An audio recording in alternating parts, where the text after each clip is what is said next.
kita sudah melakukan RDP minggu Iya. lalu. Kita mengundang semua usaha, Iya. pemilik usaha yang berdasarkan data Mm-mm. dari OSS yang Iya. dimiliki oleh Dinas PTSP. Mm-mm. Sayangnya yang hadir tidak sampai 50%. Iya. Di sepanjang petaran ini banyak tidak PKL? Hmm. Dikit. Iya. Pertanyaannya ketika musim hujan, tergenang Tergenang, tidak? ya. Tergenang. Iya. Kenapa? Karena masalahnya bukan di PKL-nya. Tapi Pelayanan bagaimana persampahan, mau gratis tidak gratis, menjadi program kerja atau layanan wajib yang harus dilakukan oleh pemerintah.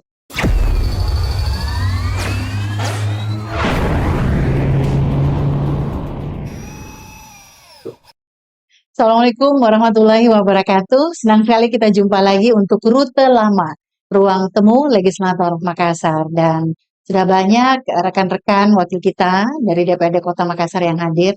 Salah satunya hari ini kembali lagi kita akan tentu saja berbincang santai.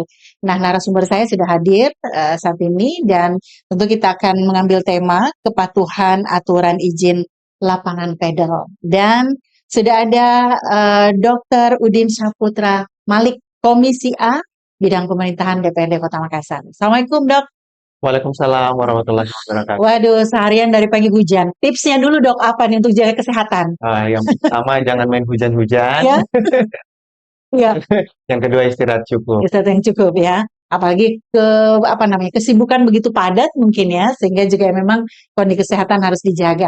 Oke, Dok, kita coba kemudian untuk saya coba mengawali dulu nih. Selalu saja saya minta informasi bagaimana para konstituen nih, Dok, ketika reses menyampaikan hal-hal aspirasi ataupun mungkin ada keluhan-keluhan yang disampaikan. Kita singkat aja. Ya, Seperti apa? jadi memang kita baru menyelesaikan masa sidang kedua Iya. kita, reses di 8 titik, ya, tersebar di 2 kecamatan, Iya. khususnya saya. Jadi mayoritas keluhannya memang masih berada di urusan infrastruktur, seperti jalanan, drainase, lampu jalan. Tapi memang banyak urusan-urusan lain yang mungkin agak baru. Contohnya saja kemarin ada keluhan tentang penertiban PKL. Betul. Dan kedua tentang bagaimana sebenarnya aturan terkait sampah gratis itu seperti apa. Jadi memang keluhannya masih di sekitaran situ. Masih sekitar itu ya. Ada yang mengeluhkan tentang lapangan pedal ini, Dok? Aktivitas ini? Kebetulan di daerah kami, lapangan pedal itu kan baru satu. Dan memang dia excluded, dia berada di kawasan bisnis, jauh dari pemukiman. Jadi sejauh ini tidak ada yang mengeluhkan. Belum ada ya. Tapi kalau kita lihat kan perkembangannya memang sampai hari ini luar biasa ya, Dok ya. Di beberapa lokasi kalau kita lihat juga sudah mulai ada yang komplain mungkin dengan ketidaksesuaian keberadaan lapangan pedal itu di tengah pemukiman ya. Kalau untuk Makassar sendiri, Dok, mungkin sudah terpantau seperti apa kondisinya sampai hari ini? Ya, jadi kembangan tren permainan pedal di Kota Makassar ini cukup signifikan dan sebenarnya ini adalah sebuah fenomena positif. Betul. Artinya ada peluang bisnis yang ditangkap oleh pelaku usaha yang kemudian bisa meningkatkan perekonomian di Kota Makassar. Jadi perkembangannya itu selama 2 tahun terakhir ini dari 2 lapangan itu sekarang sudah mendekati 40-an lapangan. 40-an, wah, perkembangan yang Ya, 40-an tempat. Nah, bukan lapangan ya. Jumlah lapangan pastinya kami belum tahu berapa. Yang jelasnya tempatnya 40-an. Dan ini merupakan fenomena yang harus jeli ditangkap oleh pemerintah kota untuk selain memitigasi resiko juga bagaimana mengoptimalisasi potensi-potensi yang bisa diambil dari situ. Dari sekian banyak itu, Dok, adakah yang kemudian saya pikir mungkin ada ya yang terindikasi tidak punya izin ataukah tidak sesuai yang seharusnya, tapi kemudian tiba-tiba di situ sudah ada lapangan pedal. Iya, jadi lapangan pedal ini seperti dengan usaha-usaha yang lain memang mempunyai 2 sisi. Sisi yang pertama adalah bagaimana lapangan pedal ini kemudian membangkitkan ekosistem olahraga, ekonomi, F&B, parkiran dan seterusnya, membuka lapangan kerja yang dimana ini kami sambut secara positif, tetapi negatifnya juga tentunya ada, termasuk yang tadi dikatakan oleh Ibu bahwa mungkin ada yang tidak punya izin. Ya, memang dari hasil sidak kami yang kami random sampling, kita bikin sidak kalau nggak salah 2 minggu lalu, ya kita lakukan sidak di 4 lapangan pedal. Dan dari situ memang kita menemui beragam kondisi. Ada yang memang sudah comply, yang sudah memenuhi semua persyaratan, tapi memang ada yang belum sama sekali dan ada yang mungkin sebahagian seperti itu. Tapi disinilah perannya pemerintah kota untuk kemudian bagaimana memberikan edukasi, sosialisasi terkait apa yang harus mereka lakukan. Jadi alih-alih mengambil tindakan represif, melarang, menutup dan lain sebagainya, ini kita harus lakukan langkah-langkah pembinaan seperti itu.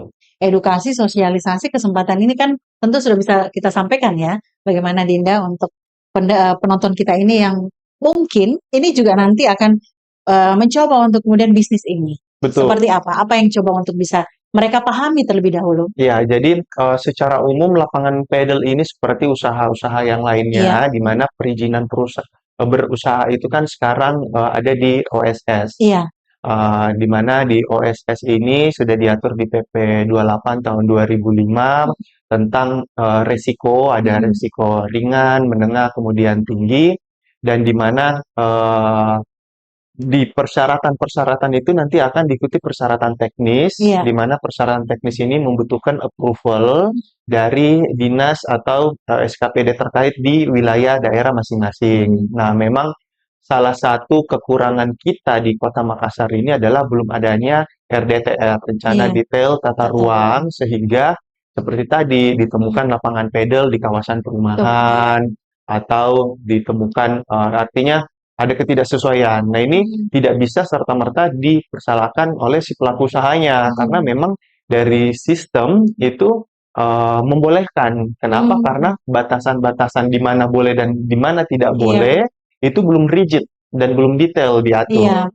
Adapun beberapa tempat yang kita temukan bahwa oh ini di dalam kawasan pemukiman, tapi setelah dilihat rencana tata ruangnya, walaupun pemukiman di situ ada, tapi area tersebut secara besar itu merupakan kawasan ekonomi, kawasan bisnis.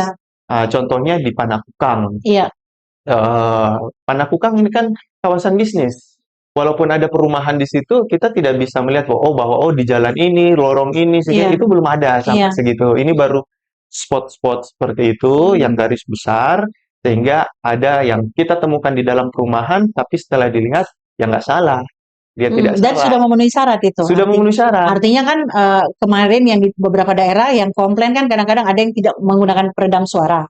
Betul. Nah, jadi persyaratan teknis selanjutnya, jadi kita berdasarkan OSS itu kan memang harus melihat mulai dari pembangunannya dulu. Pembangunan ini kan merujuk kepada aturan tentang PBG. Persetujuan bangunan gedung, di mana PBG ini sebagai pengganti IMB dulu, betul. PBG ini kan harus mengikuti persyaratan-persyaratan teknis.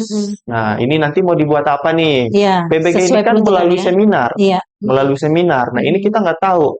Kadang bocornya di mana. Jadi ketika suatu bangunan mau dibangun di suatu tempat, ini bukan cuman memeriksa bagaimana aspek konstruksinya, aspek civil engineering-nya dan sebagainya, tapi juga tentunya pasti mempertimbangkan tentang struktur sosialnya, aspek-aspek sosialnya. Nah, ini kita nggak tahu apakah mungkin ketika sidang tidak terlalu detail dibahas atau lolos-lolos saja sidangnya, kita nggak tahu.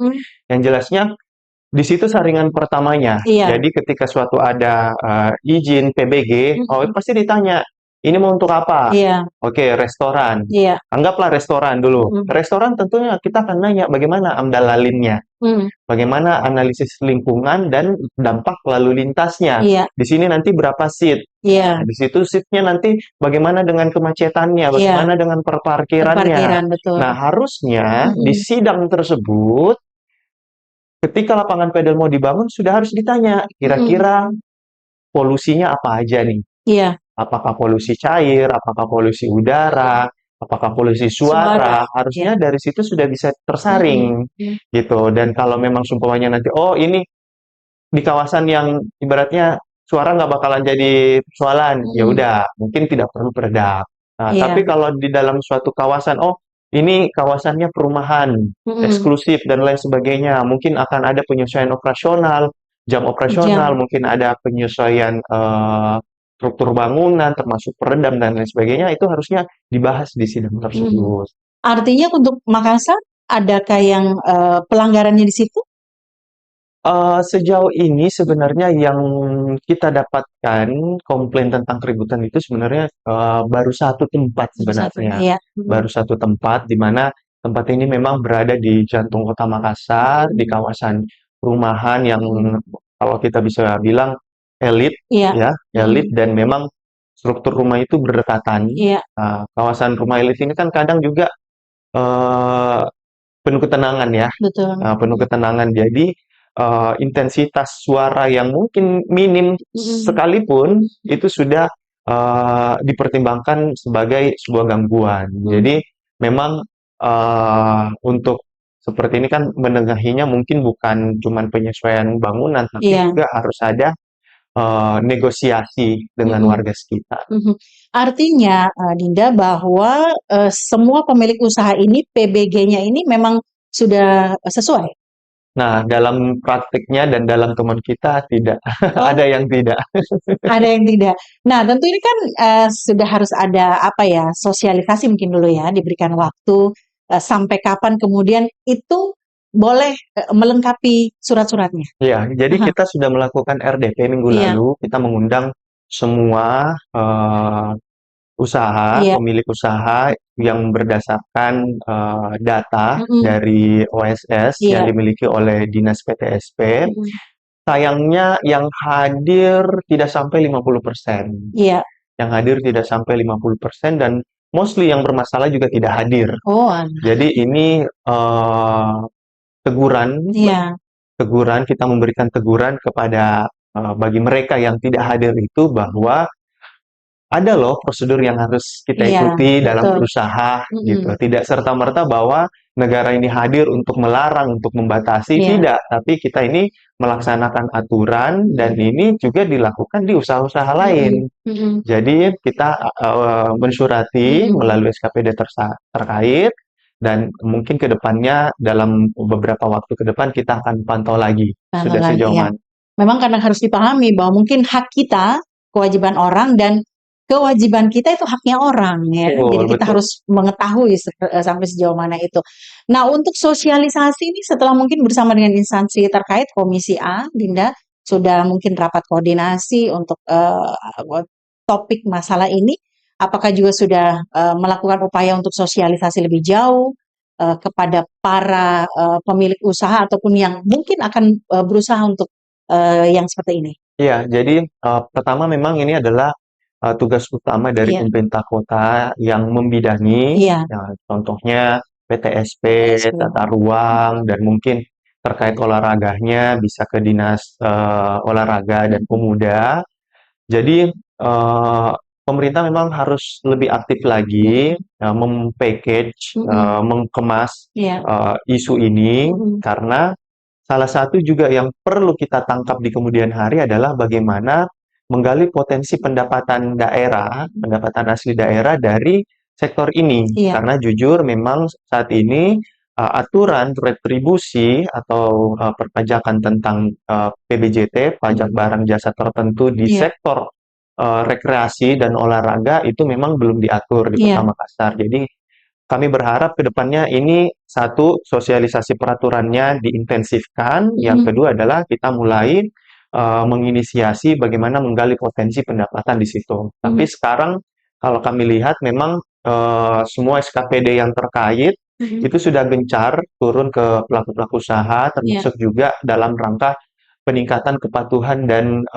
mengoptimalisasi wajib pajak. Itu. Jadi Bapenda juga sudah turun melalui beberapa kunjungan lapangan gabungan dan ini mungkin sekaligus juga mensosialisasikan aturan-aturan. Untuk legislasi mungkin ada regulasi nanti ya, Linda? Kami berharap demikian. Kami berharap demikian, bukan artian mengatur bahwa oh, lapangannya harus begini begini begini, Iya. tapi lebih kepada bagaimana sektor olahraga ini kemudian diberikan payung besar bagaimana tentang ke depannya gitu. Iya. Karena kita ketahui sektor olahraga, sektor kreatif ini adalah sebuah tren baru. Betul. Dan ini akan menjadi sebuah mazhab tersendiri, terutama beberapa hasil penelitian kemarin mengatakan bahwa generasi Z dan generasi terbaru ini memang sudah mulai shifting gaya hidupnya ke gaya hidup pola hidup sehat. Jadi selain pedal, mungkin juga ya kita harus melihat fenomena bagaimana klub-klub olahraga sudah mulai banyak sasana, gym, Iya. olahraga lain sudah mulai gitu. Dan tentunya ini sebuah ekosistem yang tidak boleh dikerdilkan dan tidak boleh dihambat, tapi Iya. justru harus diberikan payung sehingga pengusaha juga melalui aturan tersebut memiliki rasa aman untuk Iya. berusaha, kepastian hukum, keadilan untuk melakukan usahanya. Seperti itu. Dan memang harus bisa dikatakan lebih ketat lagi ya. Ketat mungkin dalam artian disiplin. Disiplin, betul. Disiplin. Jadi sama-sama mengetahui hak dan Hak dan kewajibannya kewajiban, betul. dan memenuhi hak dan kewajibannya tersebut. Dan kita juga perlu mensosialisasikan bahwa selain aturan terkait perizinan berusaha tersebut, Iya. kita juga harus mematuhi norma-norma. Dalam hal ini kita punya Perda nomor 7 tahun 2021, Iya. kalau tidak salah, tentang ketertiban, ketentraman umum, di Iya. mana di situ salah satunya juga membahas mengenai tempat mana yang boleh dilakukan usaha, bagaimana aturan, bagaimana kegiatan kita hidup maupun berusaha itu tidak mengganggu ketentraman masyarakat yang lainnya. Berkaitan dengan perda tadi, Dinda, ini kan tentang ketertiban umum. Ini kalau kita lihat beralih ya dari pedal tadi ini. Belakangan ini Makassar juga sedikit dengan permainan tembak-tembakan gel anak-anak kan saat ini. Itu seperti apa? Itu juga sudah bisa dikatakan bahwa perda yang ada ini kan sudah melanggar sebenarnya mereka ini ketertiban umum. Bahkan fenomena tembak-tembak gel itu bukan cuman kali ini, bukan kali ini ada sebuah fenomena yang kemudian mengganggu ketentraman umum. Anggaplah anggat-angata, main motor, itu kan juga sebuah fenomena di mana mengganggu ketertiban umum. Cuman dalam lapangan, di lapangan memang bagaimana mensupres, bagaimana menekan ini, ya perlu tindakan di luar dari penegakan hukum itu sendiri, penegakan perda itu sendiri. Mungkin penegakan perda ini seperti bagaimana memadamkan apinya, tapi sumber apinya sendiri ini kita juga harus melihat secara ekosistem besarnya. Saya selalu mengatakan bahwa pemuda Kota Makassar ini energinya besar. Betul, harus diarahkan. Iya, harus diarahkan, harus diwadahi, seperti itu. Nah, kenapa mereka kemudian main di jalanan? Ya karena memang ruang-ruang publik untuk mereka mengekspresikan energi tersebut memang kurang. Ayo kita lihat seberapa banyak lapangan yang ada di Kota Makassar, seberapa banyak taman yang ada di Kota Makassar, seberapa banyak ruang-ruang berkumpul tempat mereka mengekspresikan diri mereka itu memang masih sangat kurang. Jadi ini adalah sebuah PR yang besar, bukan cuma untuk eksekutif, tapi juga untuk kami di legislatif dan semua sektor usaha, bagaimana menciptakan ruang-ruang seperti ini. Makanya dengan kehadiran bisnis-bisnis olahraga, itu kami sangat senang, karena itu salah satu adalah media untuk menyalurkan energi-energi tersebut. Nah, harusnya pemerintah dengan adanya fenomena tembak-tembak gel ini, ya harusnya ditangkap. Dimanfaatkan momen ini gitu. Kegiatan mungkin, ataukah menempatkan di satu tempat. Betul. Memfungsikan lahan-lahan tidur, lahan-lahan non-produktif, untuk kemudian dijadikan arena untuk mengekspresikan diri. Justru alih-alih dilarang, justru dialihkan. Seperti itu. Artinya kenapa tidak sampai melihat ke situ ya? Kira-kira. Saya juga kurang tahu kenapa pemerintah kota. mungkin lagi banyak kali urusan-urusan yang jauh lebih mendesak. Atau mungkin kita positive thinking, mungkin saat ini juga tengah mencari fokus ibadah atau mencari bagaimana solusi yang terbaik. Seperti itu. Nah, Dinda, ini artinya tadi untuk lapangan pedal ini sudah clear ya, bahwa semuanya sudah disosialisasi ke masyarakat, dan tadi sudah disampaikan juga bahwa persyaratan yang utama yang mutlak adalah PBG. Itu yang harus ya. Berarti Mungkin supaya gambarannya lebih holistik, Iya, jadi selain dari PBG ini kan bukan cuma untuk lapangan pedal, iya, renovasi rumah pun betul, PBG harus betul. ada. Dari PBG kemudian dilanjutkan SLF, Iya, sertifikat layak fungsi, berfungsi. bagaimana ketersesuaian antara perencanaan dengan pembangunan dan bagaimana mengevaluasi apakah struktur-struktur tersebut sudah sesuai Sesuai. gitu. Kenapa ini penting? Karena pernah kejadian salah satunya di Jakarta ketika hujan deras, atapnya roboh. Betul. Nah, syukurnya tidak menelan korban jiwa Mhm. ataupun korban kecelakaan. Nah, ini yang harus kita antisipasi. Jangan bawa, oh, kenapa sih repot kayak gini? Ya Iya, emang repot. Kalau mau selamat harus repot iya betul. gitu. Kalau mau kita aman berusaha ya memang harus repot gitu. Nah, kemudian dari situ secara kalau saya bilang software-nya, izin usahanya ya izin usaha lapangannya harus Iya. sesuai. Mhm. Kemudian aktivitas bisnis apa lagi yang ada di dalam?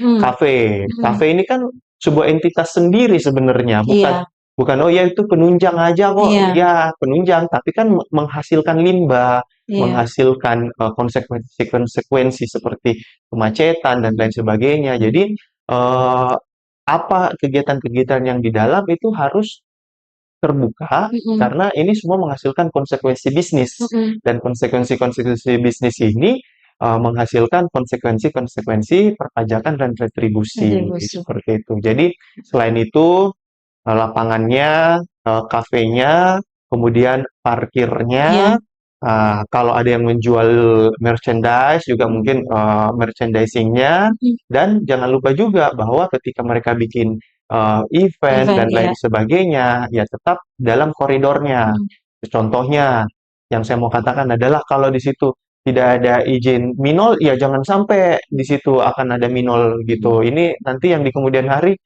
bisa terjadi potensi-potensi pelanggaran. Iya. Mhm. Terkait dengan PBF, persetujuan PBG, persetujuan bangunan gedung, dan SLF, untuk bangunan-bangunan yang ada di Kota Makassar sendiri, seperti apa Dinda melihatnya? Mungkin pengawasan masih terus dilakukan untuk kondisi Kota Makassar untuk Ya, kedua hal ini? ya, Mhm. jadi pengawasan terkait tata ruang ini memang kita outnumber ya. Iya, Saya saya sangat melihat beban kerja petugas di lapangan itu memang memang agak kewalahan ya. iya. Nah, jadi memang di sini juga membutuhkan kesadaran Mhm. dari masyarakat lebih baik berkonsultasi di awal Iya, dan konsultasi ini gratis. gratis, betul. Konsultasi ini gratis bisa melalui sosial medianya PTSP, bisa Mhm. melalui chatbox-nya PTSP, bisa Mhm. langsung datang ke Makassar Government Iya. Center di Jalan Macan. Nah, ini semuanya sudah terbuka ruang Mhm. untuk mencari tahu, mencari Iya, informasi. Tinggal kita mau atau tidak, iya. gitu. Masalah Mhm. comply atau tidaknya ya ya tergantung lagi nanti Mhm. kan karena ya memang kadang kita juga menemui pelaku usaha yang ngotot Iya. gitu. Mau bikin ini, padahal tempatnya tidak sesuai. Mhm. Nanti pas jadi dapat respon dari Teguran. sekitar masyarakat yang Iya, akhirnya komplain. justru alih-alih tadinya Anda bisa menggunakan modal tersebut di Mhm. tempat yang tepat, akhirnya harus dua kali jatuh Mhm. seperti itu Mhm. istilahnya. Mhm. Nah, Dinda, kita kan kalau melihat kondisi Makassar nih, kadang-kadang ada ruko berapa, kemudian ternyata berubah fungsi, kemudian menjadi hotel kalau lah ya. Hmm. Ini kan kalau melihat jumlah kamar, kemudian lahan untuk parkir, ini kan bisa dilihat bahwa itu tidak sebanding nantinya. Itu seperti apa? Ini banyak juga yang tidak sesuai dengan fungsinya. Ya, jadi bahasan ini memang kebanyakan di tata ruang ya, Tata ruang, ya. itu di Komisi C, di Komisi C, oke, pembangunan, ya. ya.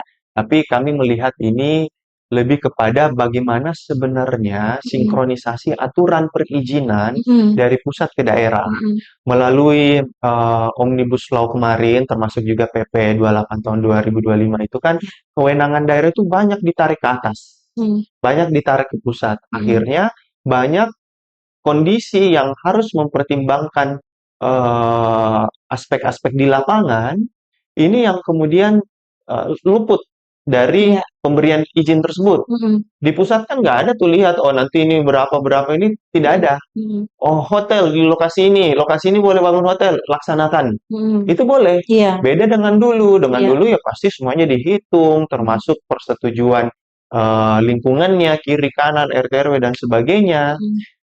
Positifnya ada, negatifnya juga tentu ada. Positifnya kita terima bahwa tujuan dari Simplify itu adalah bagaimana menghindari pungutan-pungutan liar, gratifikasi dan lain sebagainya. Tetapi mitigasi yang diakibatkan dari aturan tersebut harusnya juga kemudian diatur bersama kembali gitu. Gimana nih melihat kondisi di lapangan? Gimana cara daerah memberikan input terhadap pemberian izin tersebut? Gitu ya, supaya pelaku usaha ini bisa punya kepastian hukum yang lebih kuat lagi. Karena contohnya nih, dulu ada pembangunan kafe di sebuah perumahan. Akhirnya warga perumahan merasa terganggu, memberikan petisi, melakukan somasi dan seterusnya. Akhirnya rentetannya panjang. Akhirnya operasional usaha terganggu dan bisa berujung pada pencabutan izin. Nah, ini yang kita harapkan tidak ada drama-drama seperti itu dengan cara yang harusnya sinkronisasi aturan gitu. Kami mengerti sekarang langkah yang ditempuh adalah bagaimana RDTR itu didorong supaya secara detail, oh di sini boleh, kilometer titik koordinat ini boleh tidak boleh, itu memang harus jejak ya kata orang Jawa ya, rigid supaya kepastian berusaha itu bisa menghasilkan lebih pasti lagi. Dan perlu pengawasan lebih lanjut ya. Betul, makanya pengawasan ini kan memang bentuknya bertingkat, bahwa pemerintah kota melalui sosialisasi dan melalui optimalisasi perangkat-perangkat ke bawahnya, melalui peran-peran seperti peran-peran RT, RW, Babinsa, Binmas, dan lain sebagainya. Dan yang paling penting juga adalah Dumas, aduan masyarakat. Bagaimana masyarakat menciptakan interaksi dua arah dengan pemerintah kota dan legislatif untuk kemudian mengawasi bahwa oh di sini nih ada pembangunan gini, bener nggak sih ada kayak gini. Nah, ini fungsi-fungsi pengawasan seperti ini yang harus kita perkuat kolaborasinya. Perda ketertiban umum. Kemarin kita mengapresiasi bahwa penertiban pedagang kaki lima ya sudah dilakukan. Tapi kita juga tentu harus melihat ke sisi lain. Ketika mereka kemudian ditertibkan ini, relokasi untuk bisa berusaha kembali di tempat yang baru seperti apa ini? Oh ini jadi bahas PKL lagi nih, pindah topik lagi nih.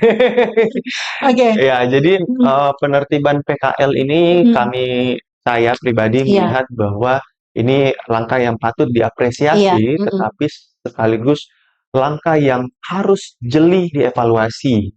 Gitu. Ya, evaluasi yang pertama terkait aspek keadilannya.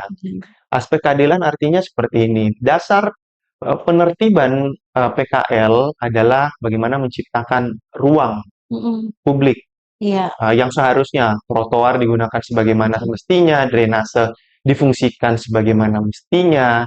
Kalau itu dasarnya, PKL itu jumlahnya berapa? Gitu. Minim dibandingkan dengan aktivitas-aktivitas pembangunan yang begitu masif yang kemudian menutupi drainase, menempati drainase tersebut sebagai lahan parkir, menempati drainase tersebut untuk ATM dan lain sebagainya. Ini yang harusnya menjadi prioritas. Karena ini jumlahnya lebih besar. Jumlahnya lebih besar dan tentunya dampaknya pasti lebih besar. Saya mau ambil contoh satu. Di sepanjang petaran ini banyak tidak PKL? Dikit. Pertanyaannya ketika musim hujan, tergenang tidak? Tergenang. Kenapa? Karena masalahnya bukan di PKL-nya, tapi bagaimana aktivitas pembangunan ini yang kemudian menutupi drainase sehingga tidak bisa dilakukan maintenance. Kemudian ya mungkin banyak faktor ya, salah satunya gitu, itu adalah ilustrasi bahwa benar bahwa PKL tidak boleh menempati trotoar dan drainase secara perda tatib masif tersebut, tapi benar juga bahwa kita harus menuntut keadilan di situ, gitu. Yang kedua adalah terkait timing. Kalau menurut saya timingnya kurang tepat. Indeks ekonomi, indeks ekonomi di mana masyarakat, ya oke, kalau kita lihat masyarakat menganggap bahwa mereka berusaha bikin PKL apa segala macam, oke lah, mungkin mereka di luar sana masih dapat bansos, ya walaupun mungkin pasti jauh dari kata ketercukupan. Tapi untuk kelompok menengah ini yang dikatakan miskin tidak, kaya tidak, sekarang insentif kita ke mereka apa? kita tidak memberikan insentif, justru kita membatasi ruang mereka untuk berusaha. Gitu. Disebutkan ada relokasi. Relokasi berdasarkan aduan yang kami terima, yang pertama adalah tempatnya tidak representatif, tidak dipersiapkan secara matang, tidak melalui proses dialog yang menghasilkan win-win solution. Kemudian ada juga tempat relokasi yang justru tidak sesuai dengan segmentasi pasar dari mereka. Jadi proses relokasi ini betul-betul memang harus mempertimbangkan win-win solution. Bukan cuma sekedar, oh Anda sudah pindah, Anda kemudian akan hidup. Tidak, seperti itu. Jadi, inilah yang menurut saya timingnya kurang tepat. Dan selain itu juga saya selalu bilang bahwa kita harus melahirkan sequence dulu. Sequence itu artinya tahapan. Tahapannya apa? Tahapan pertama bagaimana menemukan masalah mereka apa? Apakah masalah mereka tempat? Apakah masalah mereka modal? Apakah masalah mereka pasar, operasional, dan lain sebagainya? Pemerintah harus hadir dulu menemukan masalahnya mereka di situ apa, kemudian mencarikan mereka tempat yang baru. Gitu. Bukan alih-alih, oh Anda pergi. Kalau Anda pergi begini kan tujuannya lain. Tujuannya adalah bersih-bersih. Bersih-bersih. Dan kita harus ingat bahwa PKL ini bukan cuma bangunan. Di situ ada orang, ada seorang ibu yang harus menghidupi sekian jumlah anak, ada seorang bapak yang harus menyekolahkan sekian anak, ada sekian orang tua yang harus menyambung hidup, dan lain sebagainya. Jadi, aspek sosial ini yang menurut saya kurang diperlakukan secara humanis. Oke, memang ada pernyataan, oh ini sudah dilakukan secara humanis, dialog. Prakteknya di lapangan banyak yang mengeluh bahwa, oh kami cuma didatangi, diberikan surat peringatan SP1 sampai SP3, bahkan ada ancaman juga bahwa kalau tidak pindah ini akan datang eskavator gusur kok. Nah, ini kan sebuah langkah-langkah yang sangat represif menurut saya. Gitu. In this economy ya. Sekalian saja saya menanyakan tentang sampah juga ini, retribusi sampah. Ini kan kalau melihat juga sampai saat ini, waduh, masih terlihat sampah bertumpuk di sana, di sini, masih belum maksimal sepertinya penanganan sampah. Maaf saja saya membedakan dengan yang sebelumnya kan Makassar bisa dikatakan bersih ya. Kalau untuk saat ini seperti apa melihatnya? Ya, jadi fenomena persampahan di Kota Makassar ini memang kompleks. Yang pertama terkait pembersihan dan collecting-nya dulu. Pembersihan dan collecting ini memang kalau berdasarkan aturan kemarin ada penyesuaian tenaga kerja di mana saya belum terima angka pastinya, tapi saya mengasumsi bahwa terjadi penurunan jumlah pekerja di situ, jumlah pekerja persampahan. Yang kedua adalah armada juga berkurang, ya mungkin faktor umur, kemudian penambah juga belum sepadan dengan pertumbuhan sampahannya, kemudian distribusi ke TPA itu juga seringkali menjadi permasalahan, bottleneck di situ. Jadi pertama collecting-nya itu jumlah personelnya kurang, jumlah armadanya kurang, kemudian akhirnya membuat waktu tunggu sampah itu memanjang. Artinya waktu yang mungkin tadinya 3 hari bisa jadi 4, 5 sampai 7 hari. Dan ini memang menjadi permasalahan di sebuah kecamatan. Bahkan ada satu kecamatan yang tidak punya truk, kelurahan yang tidak punya truk harus menunggu gitu. Dan kalau kita lihat lebih dalam lagi, ada beberapa tempat yang menimbulkan kekumuhan baru karena di situ terjadi transfer antara Fukuda, tiga roda dengan mobil truk besar. Dan inilah yang kemudian kemarin pemerintah kota mau mengantisipasi hal tersebut dengan cara membuat insinerator mini, tapi ada aturan bahwa tidak diperbolehkan insinerator, apapun jenisnya itu. Jadi, ya ini bukan bahasan komisi saya, tapi saya melihat sebagai anggota dewan, ini adalah sebuah permasalahan yang sangat kompleks. Ini bukan terkait bahwa, oh ada program retribusi gratis, tidak gratis. Kita tidak bahas itu karena tidak ada hubungannya. Ini gratis, tidak gratis. Pelayanan persampahan, mau gratis tidak gratis, menjadi program kerja atau layanan wajib yang harus dilakukan oleh pemerintah. Gitu. Dimanapun itu, mau dia pungut, mau tidak pungut, mau setengah pungut, itu adalah sebuah kewajiban. Gitu. Jadi, bagaimana menyediakan pelayanan paripurna yang berkualitas ini yang kemudian harus menjadi prioritas bagi pemerintah kota. Seperti itu. Oke. Yang jelas, saya butuh nanti dengan teman-teman dari Komisi C mungkin ya, kita coba akan berbicara bagaimana penanganan sampah, karena Makassar juga kan menuju bebas sampah ya. Betul, semua mencanangkan seperti itu, bebas ya. sampah, bebas stunting, bebas rokok. Tapi apa yang kita lakukan untuk menuju kebebasan tersebut? Apalagi saya dengar Makassar ini tidak pilih untuk menjadi prioritas Danantara dalam pembangunan PLTS gitu. Iya, jadi dari beberapa kota yang diases, Makassar tidak menjadi salah termasuk satu di dalam. Baik, Dinda, kompleks perbicaraan kita meskipun 30 menit, kepatuhan untuk perizinan lapangan pedal udah, sampah udah tadi kita bicara, kemudian Kamtipmas juga sudah ya. Terima kasih waktunya, setengah jam tapi cukup bermanfaat untuk penonton kita yang menyaksikan talkshow kita ini. Baik, terima kasih Dr. Udin Saputra Malik sudah bersama kami dari Komisi A bidang Pemerintahan DPRD Kota Makassar. Saya Ida Fahri, sampai jumpa.